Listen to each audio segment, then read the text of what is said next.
Je vous ai promis que je devrais faire chaque jour une vidéo pendant 365 jours.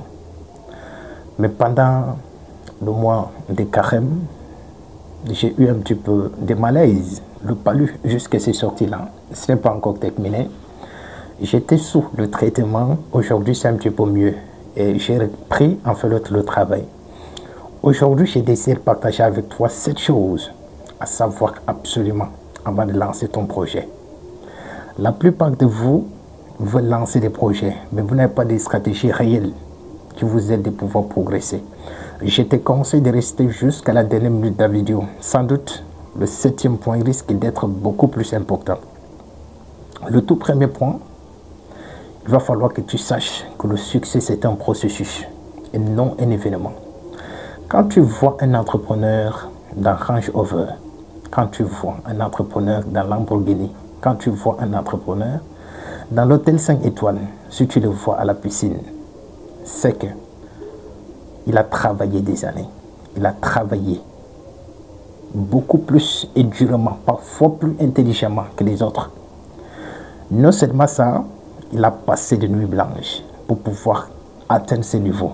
Mais toi, tu veux tout simplement lancer un projet en 4 mois, en 5 mois, avoir le même style de vie que la personne qui a effectué des travail il y a de cela 5 ans, 10 ans, parfois voire même 20 ans.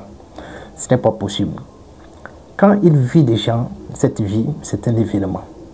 D'accord? Donc pour toi, il va falloir que tu saches que le succès, c'est un processus et non un événement. La deuxième des choses, il va falloir que ton business réponde à un besoin. Est-ce que ce que tu aimerais implémenter aujourd'hui répond à un besoin spécifique? Ton projet s'adresse beaucoup plus aux jeunes, aux vieux, aux hommes ou aux enfants.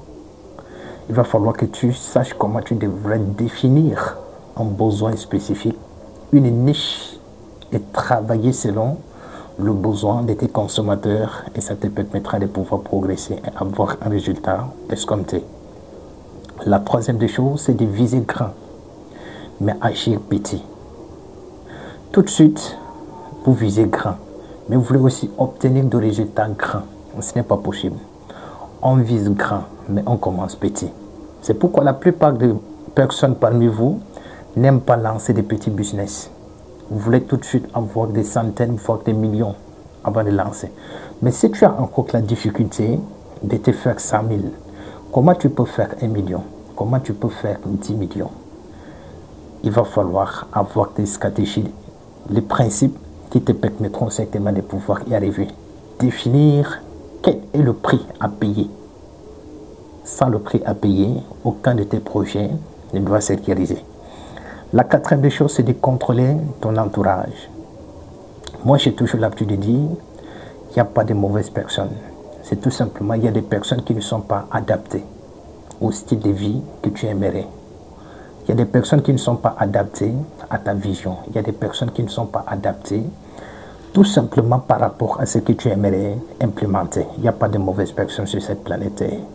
C'est pourquoi moi, je te conseille de savoir comment tu devrais côtoyer des personnes qui ont la même vision que toi, des personnes qui ont les mêmes ambitions que toi, des personnes qui regardent la même direction que toi.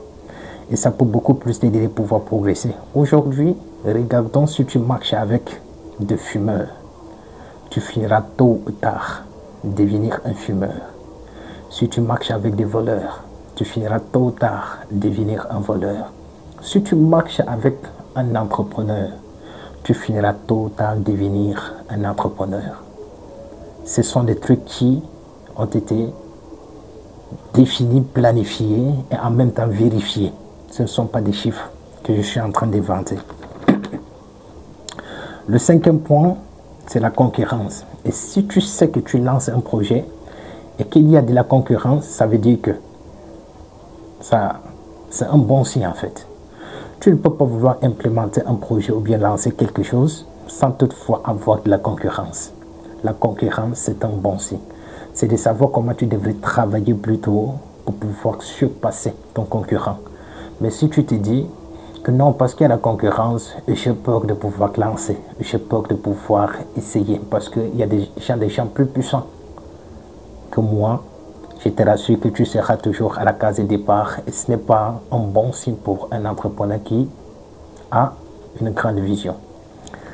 Le 6e point, tu dois rester focus. Quand tu définis une activité, tu définis une stratégie, définis les méthodes qui te permettront certainement de rester focus, de focaliser au fond. Pas tout simplement essayer aujourd'hui, ça ne donne pas. Tu abandonnes, tu fais autre chose. Il va falloir avoir un plan B. Mais le plan B là, dans le cas où tu as essayé plusieurs fois le plan A, ça n'a pas donné. D'abord, pense au plan B. Tu ne peux pas commencer un truc juste en 2 mois, en 3 mois. Tu n'as pas le résultat, tu abandonnes complètement ce que tu as. Pour pouvoir faire autre chose, ce n'est pas faisable. Le 7e point, enfin, tu dois apprendre constamment. C'est pourquoi je vous conseille toujours et toujours de participer dans des conférences, d'assister dans des séminaires, de lire, d'écouter les podcasts.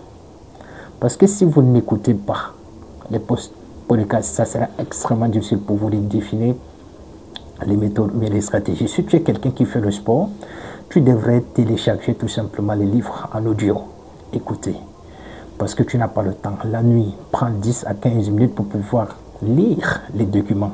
Et sans doute, ça peut t'aider de pouvoir progresser rapidement. Voilà juste un petit peu une courte vidéo que j'ai décidé de partager avec toi. Mais si tu as aimé, tu lances un énorme pouce bleu. Et dans les jours à venir, je vais continuer toujours à partager les méthodes et les stratégies qui peuvent aider beaucoup plus de jeunes de sortir tout simplement de la précarité. D'ici là, porte-toi bien et on se prend demain pour une nouvelle vidéo, Inch'Allah.